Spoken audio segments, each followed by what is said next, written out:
I'm Lauren, 28 female.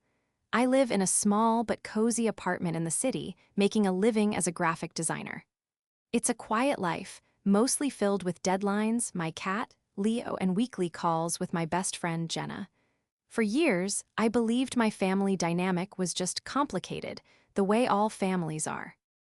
I never imagined that beneath the surface of favoritism and passive aggression was a secret that would not only explain years of hurt, but also give me the power to reclaim what was stolen from me.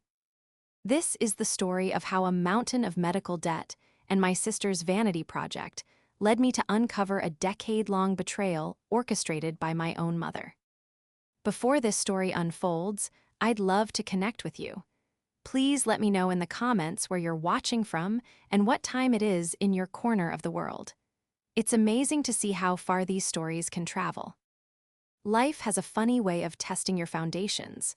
One minute, you're stable, secure, and planning for the future. The next, you're on the phone with a hospital billing department trying to figure out how you're going to pay a bill that looks more like a down payment on a house. For me, that moment came on a Tuesday afternoon in April. I was cycling home from a client meeting, enjoying a rare bit of sunshine, when a car ran a red light. I swerved to avoid a direct collision, but my bike went out from under me, and I came down hard on my left leg. The sound of the snap was sickeningly clear, even over the screech of tires. The result was a compound fracture of my tibia and fibula, a multi-day hospital stay, and a surgery that involved a lot of very expensive titanium. My insurance covered a decent portion, but the remainder was still staggering. The final bill, after the initial insurance payment, was just over $30,000. As a freelance graphic designer, my income is steady but not extravagant. I had an emergency fund, but it was nowhere near enough to cover this. Panic began to set in. This wasn't just a bill, it was a life-altering debt that could derail every plan I had for the next decade. My first call, after hyperventilating for a solid 10 minutes, was to my mother, Susan. I called her with a lump in my throat, hating that I had to ask for help but seeing no other way out. I explained the situation, the accident, the surgery, and the crippling bill that now loomed over me. Her reaction was cool, distant. "Oh, Lauren, that's terrible," she said, her voice laced with the kind of detached sympathy you'd offer a stranger. "You really should be more careful on that bicycle." There was no warmth, no immediate offer of help, just a subtle layer of blame. I pushed past it, explaining that I wasn't calling for a lecture, but for genuine help. That's when I brought up my grandfather. Before he passed away 10 years ago, he sat my sister Megan and me down. He was a practical, loving man who had watched his own wife struggle with medical costs late in life. He told us he was setting up a special account, a health and happiness fund, as he called it. He explained that it was specifically for our medical emergencies or major life needs, to ensure we would never be in financial ruin over our health. He made my mother the executor of the account, trusting her to manage it fairly for both of us. We were both beneficiaries, with equal access to the funds when needed. I hadn't thought about it in years, but this was the exact scenario he had planned for. When I mentioned the fund, the line went quiet for a moment. "Lauren," my mother finally said, her tone shifting from cool to sharp, "that fund is not what you think it is. Your grandfather's intentions were good, but the economy has been rough. There's not much left. It's certainly not enough to cover something of this magnitude." I was stunned. Not much left. He had been a successful architect and a savvy investor. I remembered him saying the initial deposit alone was substantial. "What do you mean, not much left?" I asked, my voice trembling. "What happened to it?" She was vague, dismissive. "Investments go up and down, dear. It's complicated. The point is, the money isn't there for this. You'll have to work with the hospital on a payment plan. That's what responsible adults do." The conversation ended with her offering to look over my budget to see where I could cut corners. It was a demeaning and utterly unhelpful suggestion. I hung up the phone feeling smaller and more alone than I had in the hospital. The physical pain in my leg was nothing compared to the sting of her rejection. It wasn't just that she said no, it was the ease with which she dismissed my desperation. It was the way she made me feel irresponsible for something that was entirely out of my control. The memory of my grandfather's kind eyes and his promise of security felt like a cruel joke. That night, I lay awake, the throbbing in my leg a constant reminder of the financial and emotional hole I was in. I felt a familiar pang of resentment towards my younger sister, Megan. My mother had always treated us differently. Megan was the golden child, the one whose every whim was indulged, while I was the responsible one, expected to handle things on my own.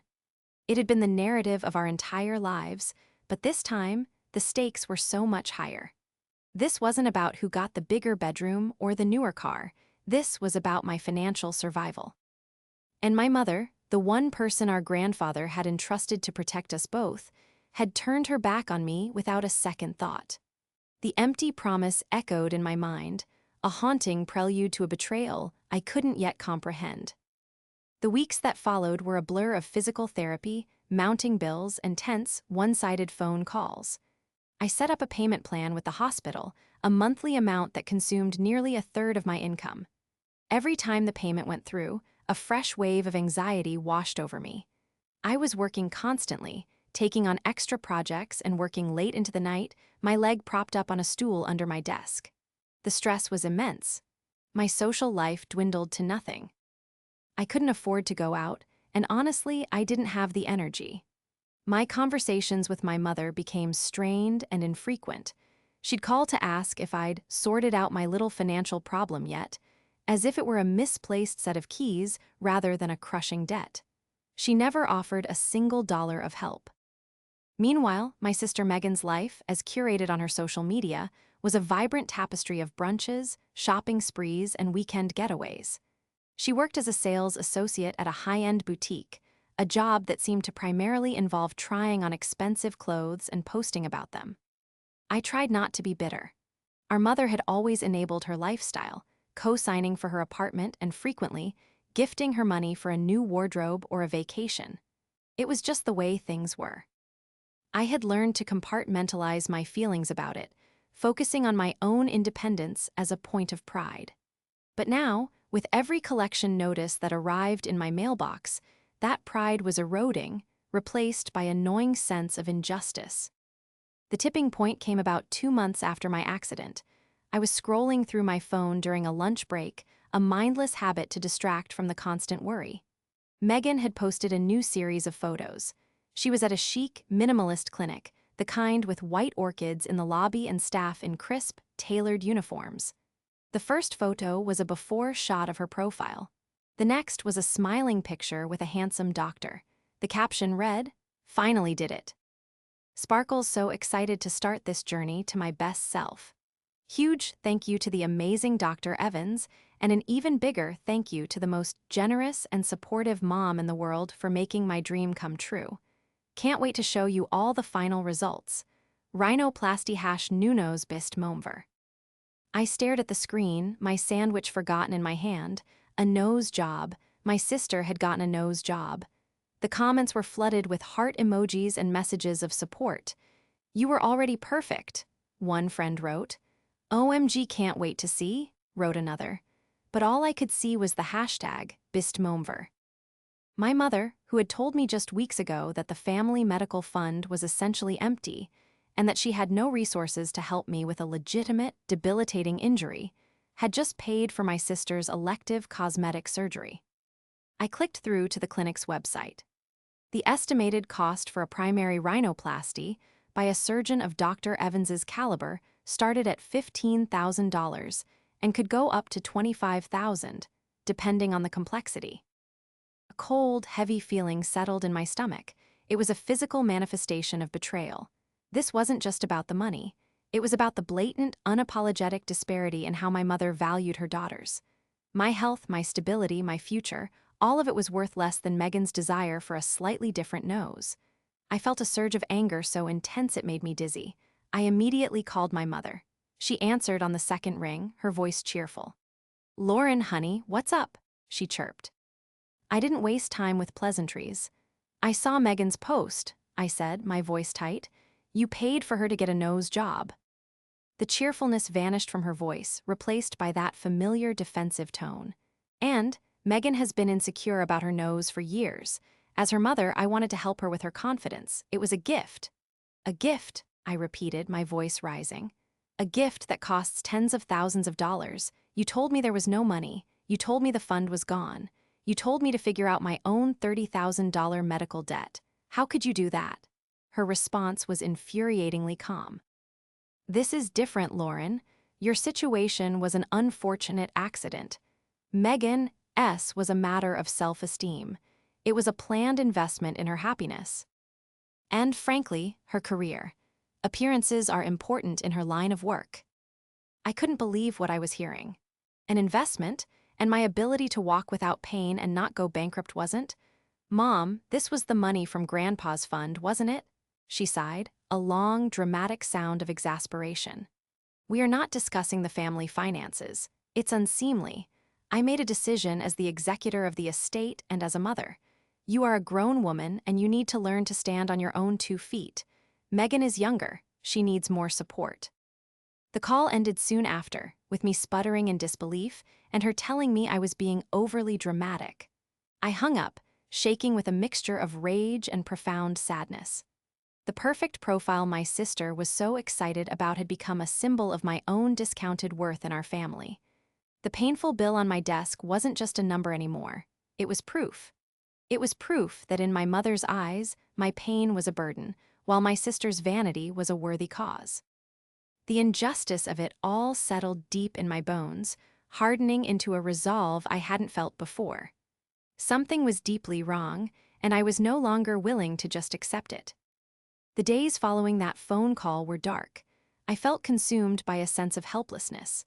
I was trapped in a cycle of working to pay a debt that felt cosmically unfair, while the architects of that injustice continued their lives without a care. My best friend, Jenna, was my lifeline. I called her the night of the argument with my mother, sobbing so hard I could barely get the words out. Jenna, ever the pragmatist, listened patiently. As a paralegal, her brain was wired for logic and evidence. This is beyond messed up, Lauren, she said, her voice firm. But crying isn't going to fix it. Your mom said the fund was empty. You need to know if that's true. An executor of a trust can't just do whatever they want with the money. There are rules, fiduciary duties. Her words planted a seed. For the first time, I felt a flicker of agency. I couldn't change what my mother had done, but maybe I could understand it. Maybe I could find proof. The problem was, I had no idea where to start. My grandfather had passed away over a decade ago. All of his paperwork had been handled by my mother. I had no account numbers, no bank names, nothing. The idea of finding anything felt like searching for a needle in a continent-sized haystack. But the universe, it seems, has a strange sense of timing. The catalyst came from the most unlikely of sources, a debt collector. His name was Mr. Harrison, a man with a weary, monotone voice who had been calling me once a week from the hospital's third-party collection agency. During one of our calls, as I was explaining yet again that I was on a payment plan and doing my best, he said something that changed everything. "Ma'am," he said with a hint of robotic sympathy, "we understand you're making payments, but given the size of the outstanding balance, we need to do our due diligence.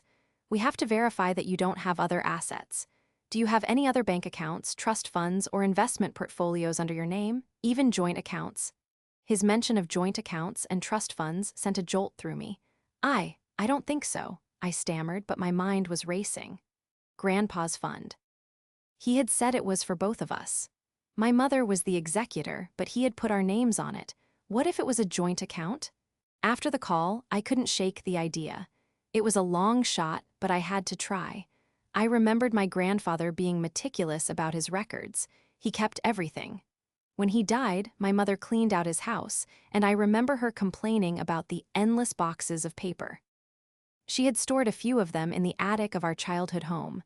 Stuff she deemed sentimental, but hadn't bothered to sort through. That weekend, I drove to my parents' house. My mother was out showing properties, so I had the place to myself. I went straight to the attic, a dusty, forgotten space filled with old furniture and memories.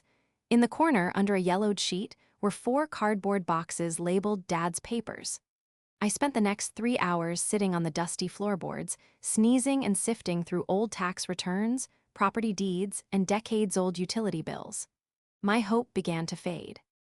It was all just meaningless paper.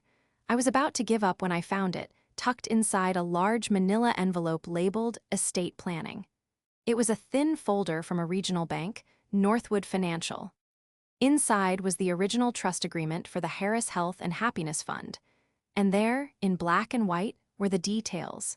It was a trust, and the account associated with it was a joint savings account. The account holders were listed as Susan Harris, trustee, and Lauren Harris and Megan Harris, beneficiaries. My heart hammered against my ribs. I was on the account.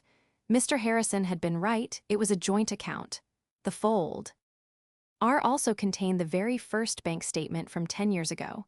My grandfather had opened the account with an initial deposit of $100,000. I felt a wave of nausea. $100,000. My mother had told me it was nearly empty from bad investments. But this was a high-yield savings account, not a volatile stock portfolio. It should have been growing with interest, not shrinking. The final piece of the puzzle was a small, stapled packet of documents. It was the welcome packet from the bank, which included instructions on how to set up online access. The default username was usually the account number itself. I took a picture of the account number with my phone. My hands were shaking so badly, it took 3 tries to get a clear shot. I didn't know if I could get access. I wasn't the primary account holder, but I had a name, an account number, and a bank. It was more than I'd had that morning.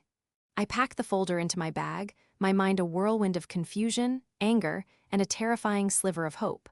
I left the house as quietly as I had entered, the dusty box holding the key to a decade of secrets. The debt collector's routine question had unintentionally armed me with the one thing I needed to uncover the truth. My mother hadn't just lied to me, she had actively concealed my own assets from me. The cold shoulder, the lectures about responsibility, it was all a facade to hide her wrongdoing. The game had changed. This was no longer just about a medical bill. It was about justice for my grandfather's memory and for the daughter he had tried so hard to protect. The drive home from my parents' house was surreal. I clutched my steering wheel with white knuckles, the folder with the bank documents on the passenger seat feeling like a ticking bomb. My mind was replaying every conversation I'd ever had with my mother about money, every time she'd praised my independence while showering Megan with gifts. It all looked different now, tainted by the knowledge of this secret fund. That night, I couldn't sleep. I sat at my computer, the bank's website glowing in the dark. I had the account number. I took a deep breath and navigated to the forgot password link. I entered the account number and my own personal details, my social security number and date of birth. My heart was pounding. I was a beneficiary on the account. Legally, I should have some level of access. A message popped up. Security questions are required to reset your password. The questions were clearly set up by my mother. What was the name of your first pet? What is your mother's maiden name? What was the model of your first car? They were questions she would know, but thankfully I knew them too. I answered them one by one, my fingers trembling as I typed. A final screen appeared. Password successfully reset. You will be redirected to the login page. I was in. The account summary loaded, and I felt the air leave my lungs. The current balance was $4,357.21, from a starting point of $100,000 plus 10 years of accrued interest. It was practically empty, just as my mother had said, but I knew that wasn't the whole story. The real story was in the transaction history. The website allowed me to download statements going back 7 years. I clicked the button, and a series of PDF files began to download. I opened the oldest one first, from 7 years ago. The balance at that time was over $112,000. I spent the next 4 hours piecing together a decade of my mother's deceit. With Jenna on video call, we went through every single statement, line by line. Jenna created a spreadsheet, her paralegal skills kicking into high gear as she categorized the withdrawals. The picture that emerged was horrifying. There were no bad investments. The money hadn't been lost in the market. It had been systematically drained by my mother for one purpose and one purpose only, to fund my sister Megan's lifestyle. It started small. A $500 withdrawal here and there, labeled university supplies. Then it grew. there was a $5,000 withdrawal labeled student car. A few years later, a massive $15,000 withdrawal that coincided with Megan's graduation trip to Europe. The transactions were a detailed diary of my sister's privilege. Rent for her trendy downtown apartment paid monthly directly from the fund. Credit card bills from high-end department stores paid in full. Payments to a luxury car dealership. The fund my grandfather created for our health and security had been treated as my mother's personal slush fund for her favorite child. The most damning evidence came from the last 3 months. Just a week after my mother told me the fund was empty and that she couldn't help me, there was a single, massive withdrawal. A wire transfer for $22,000 to Evans Plastic Surgery Associates. It was right there, in undeniable black and white. She had taken nearly all of the remaining money to pay for Megan's nose job, leaving just a few thousand due. Lars behind, she hadn't just helped Megan with a gift, she had liquidated a trust account, our trust account, to do it. She committed fraud, Lauren, Jenna said, her voice grim. This is a catastrophic breach of fiduciary duty. She had a legal obligation to manage that fund in the best interest of both beneficiaries. Instead, she misappropriated the funds for non-essential, non-emergency expenses for one beneficiary, while denying the other beneficiary access for a legitimate medical emergency. This is a textbook case. As we documented everything, my anger began to cool, replaced by a cold, hard clarity. This wasn't just a family dispute anymore. This was a legal matter. My mother had stolen from me. She had stolen my grandfather's legacy. She had lied to my face while I was at my most vulnerable, not just to deny me help, but to cover her own tracks. Every lecture she'd given me about being financially responsible was dripping with hypocrisy. She had forced me into debt and distress to maintain her secret. The spreadsheet Jenna compiled was a weapon. It showed a total of over $108,000 withdrawn over 7 years for Megan's benefit. By my calculation, half of that money, plus interest, was legally mine. That was over $54,000.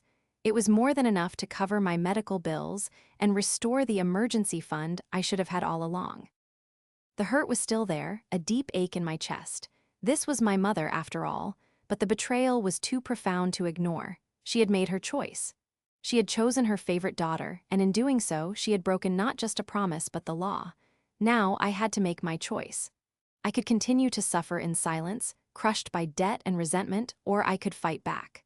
Looking at the mountain of evidence on my screen, the choice became startlingly clear.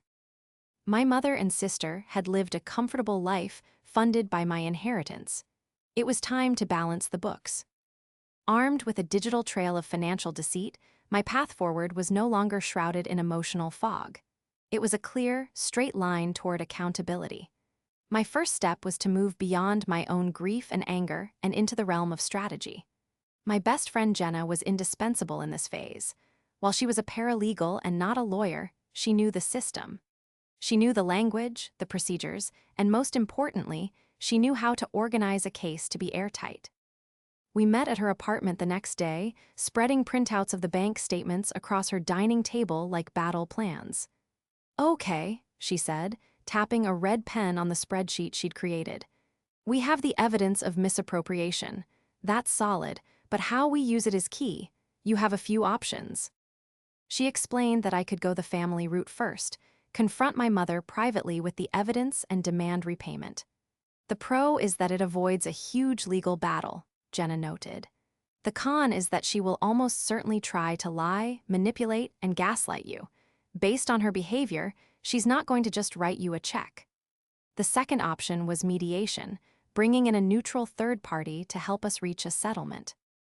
The third option, the most aggressive, was to file a civil lawsuit for breach of fiduciary duty and fraudulent conversion of trust assets. This is the nuclear option, Jenna warned. It will be expensive, it will be slow, and it will permanently destroy your relationship with your mother and probably your sister. But it's also the option most likely to get you your money back if she refuses to cooperate. I thought about it for a long time. The idea of suing my own mother was nauseating. It felt like a betrayal of some fundamental family code. But then I looked at the statements again. A $1,200 charge for a designer handbag for Megan, a $3,000 payment for a spring break trip to Cancun, and the final, glaring $22,000 transfer for her cosmetic surgery. My mother had already betrayed that code. She had torched the bridge, and I was just acknowledging the ashes. I want to do this the right way, I said firmly. I'll give her one chance to make it right without lawyers, but if she refuses, I'm not backing down. We prepare for war, but we offer a peace treaty first. Jenna nodded, a flicker of pride in her eyes. Good, that's the smart move. She referred me to a lawyer she respected, a man named Mr. Davies who specialized in estate and trust litigation. I scheduled a consultation. Before the meeting, Jenna and I worked tirelessly to prepare a comprehensive package. We created a timeline of events, from my grandfather's death to my accident to the discovery of the statements. We highlighted every single questionable withdrawal on the bank records and calculated the total amount that had been spent on Megan. We also calculated, based on the principle of equal beneficial interest, the exact amount I was owed. 50% of all non-medical, non-emergency withdrawals made for Megan. With conservative interest, the number came to just over $62,000. My consultation with Mr. Davies was validating. He was a calm, older man who reviewed my documents with a practiced eye. He listened to my story without interruption. When I finished, he looked at me over his glasses and said, "Ms. Harris, your mother has placed herself in serious legal jeopardy. This is one of the clearest cases of fiduciary misconduct I've seen in a long time. You are well within your rights to pursue this." He laid out a formal plan that mirrored what Jenna and I had discussed. Step 1 would be a formal demand letter from his office to my mother. The letter would state the facts, present the evidence of misappropriation, and demand the full repayment of my half of the misused funds, $62,000, within 30 days. The letter will make it very clear, Mr. Davies explained, that if she fails to comply, we will proceed with filing a lawsuit that will not only seek the funds, but also punitive damages and legal fees. We will also request a formal accounting of the trust through the courts, which could expose her to further legal consequences. The demand letter was the first shot across the bow. It was a formal, legal document that couldn't be dismissed with a wave of her hand or a condescending lecture. It was proof that I knew the truth and that I was no longer playing by her rules. Leaving Mr. Davies' office, I felt a strange sense of calm. The decision had been made. The plan was in motion. I was no longer a victim of my circumstances. I was an active participant in my own justice. That evening, I did something I hadn't done in months. I transferred a small amount of money from my business account to my personal savings. It was a tiny act of defiance against the debt that had been suffocating me. It was a promise to myself that I would not let my mother's actions define my future. The legal gears were turning, but I knew the hardest part was yet to come. The confrontation.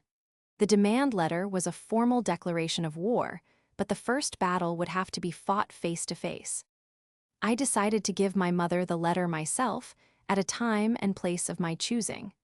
A family dinner was already on the calendar for the following weekend. It seemed like the perfect stage for the truth to finally come out.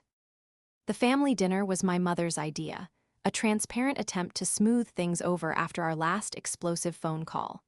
She wanted us all to reconnect and move past any silly disagreements. The setting was her immaculate home, a place filled with expensive furniture and curated art, a testament to her career as an interior designer and, as I now knew, to my grandfather's stolen legacy. I walked in feeling a strange mix of dread and empowerment. In my purse was a crisp, sealed envelope containing the demand letter from Mr. Davies' office. It felt heavy, like a stone. Jenna had advised me to record the conversation on my phone for my own protection, and my thumb hovered over the record button as I stepped through the door. My sister Megan greeted me with an airy kiss on the cheek. Her nose was still slightly swollen but healing nicely. It was, I had to admit, a very well-done nose. "Lauren, so glad you could make it," she said, oblivious. Mom's making her famous roast chicken. My mother, Susan, came out of the kitchen, wiping her hands on an apron. She smiled warmly, a practiced, perfect smile that no longer reached her eyes. "There you are, dear. I was hoping you'd come." The first part of the dinner was agonizingly normal. They chattered about Megan's work, my mother's latest clients, and a recent neighborhood gossip. They asked me how my leg was healing, and I gave them short, non-committal answers. I was a quiet observer, watching the two of them interact, their bond sealed by years of shared secrets and my money. I picked at my food, my appetite gone. The politeness was a suffocating blanket, and I knew I had to be the one to rip it off. I waited until dessert was served. My mother brought out a cheesecake, beaming with pride. As she set it on the table, I cleared my throat. "Before we have dessert," I said, my voice steadier than I expected, "there's something we need to discuss." Both of them looked at me, their smiles faltering. The atmosphere shifted instantly. "I know about the trust fund," I said, looking directly at my mother. "Grandpa's health and happiness fund." My mother's face went pale. She set the cake knife down with a soft clink. "I don't know what you're talking about," she said, but her eyes darted nervously towards Megan. Megan just looked confused. "What fund?" she asked. "The fund Grandpa set up for both of us, Megan," I explained, my voice level. "The one with $100,000 in it. The one Mom told me was empty when I broke my leg and begged for help." I turned my gaze back to my mother. "You didn't just tell me it was empty. You actively drained it for years to pay for Megan's apartment, her car, her vacations, and, most recently, her $22,000 nose job." Megan's jaw dropped. She looked from me to our mother, her eyes wide. "Mom, is that true?" Susan's composure finally cracked.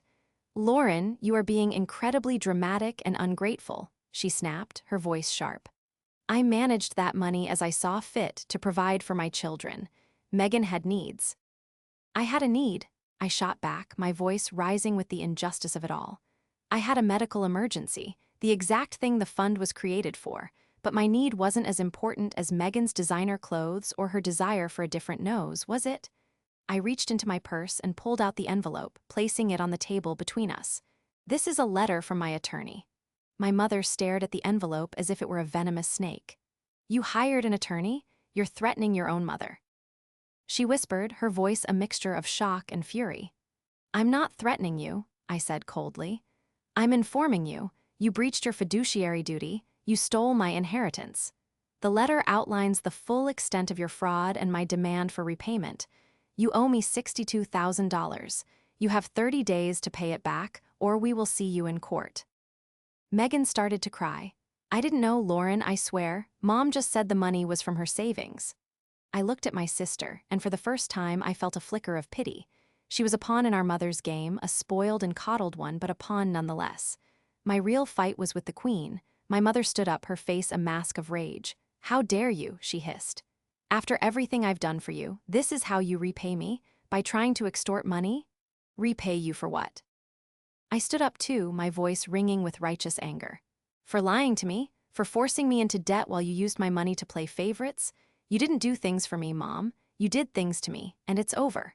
I turned and walked towards the door without looking back.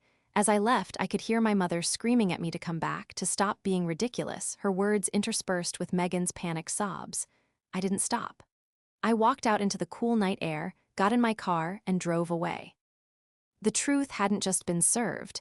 It had detonated, shattering the fragile illusion of our family forever. I didn't feel happy, but I felt free. The battle had been won. Now, the war for my future could begin. The 30 days after that disastrous dinner were the longest of my life. I was met with a wall of silence from my mother. She didn't call, she didn't text, and she didn't respond to the demand letter.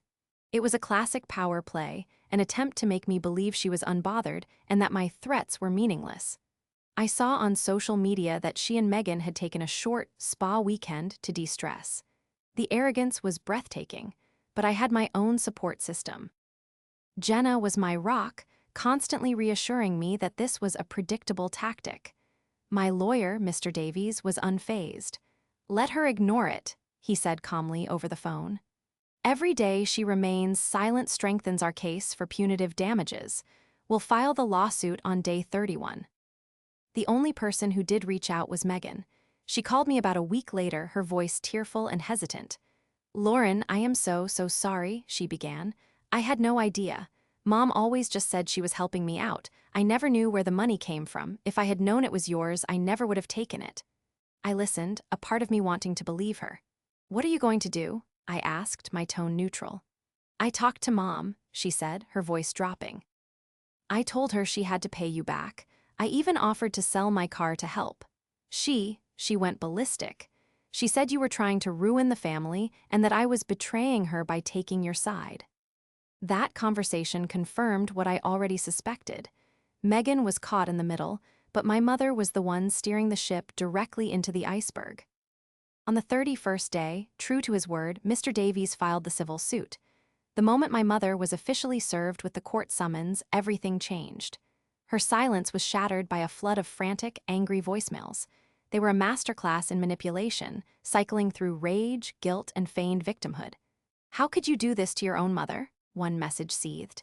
"You're tearing this family apart over money," another one wailed. "Your grandfather would be so ashamed of you," a third one sobbed. I didn't answer a single call. I forwarded the voicemails to Mr. Davies, who logged them as evidence of harassment. Faced with a lawsuit she could not ignore, my mother hired a lawyer. The legal process began to grind forward. Her lawyer's initial strategy was to deny everything and file a motion to dismiss, claiming it was a frivolous family dispute. Mr. Davies countered with our evidence: the trust document, the decade of bank statements, the spreadsheet detailing every misappropriation, Ted Dollar, and the receipts for my medical bills. The judge denied my mother's motion to dismiss almost immediately. Her legal position was crumbling. The prospect of discovery, a legal process where she would have to turn over all of her financial records and sit for a deposition under oath, terrified her. Her lifestyle was built on a carefully constructed image of success. A public court case threatening to expose her as a fraud and a thief was her worst nightmare. Suddenly, her lawyer was calling Mr. Davies, asking about a settlement. The negotiations were tense. Her first offer was insultingly low, $20,000, contingent on me signing a non-disclosure agreement. We refused.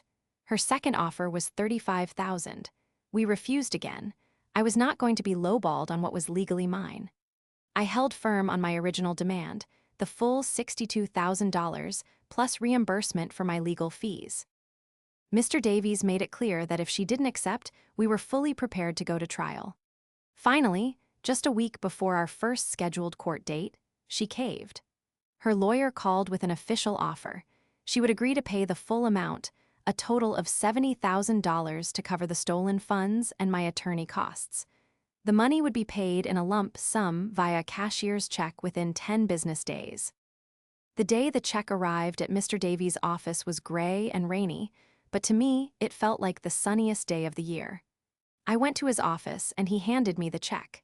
Seeing that number, payable to me, was one of the most surreal moments of my life. It wasn't just money. It was validation. It was justice. It was closure. My first act was to drive to the hospital's billing department and pay off my entire medical debt in one go. The relief that washed over me as the clerk stamped my receipt, paid in full, was indescribable. It felt like a physical weight had been lifted from my shoulders. The remaining money went into a new investment account, a proper one, solely in my name. It was my new health and happiness fund, built not on a broken promise, but on my own strength and resilience. I have not spoken to my mother since. Our relationship is over, and while there's a sadness to that, there's also a profound peace. Megan and I are slowly, tentatively, rebuilding our relationship. She has since moved into a more affordable apartment and is taking financial literacy classes. She's learning to stand on her own feet, and I'm proud of her for it. My life is quiet again, but it's a different kind of quiet. It's not the quiet of loneliness or anxiety, but the quiet of stability and self-respect. I balanced the books on a decade of deceit, and in doing so, I closed a painful chapter of my life and began writing a new one where I am the sole author of my own security and happiness.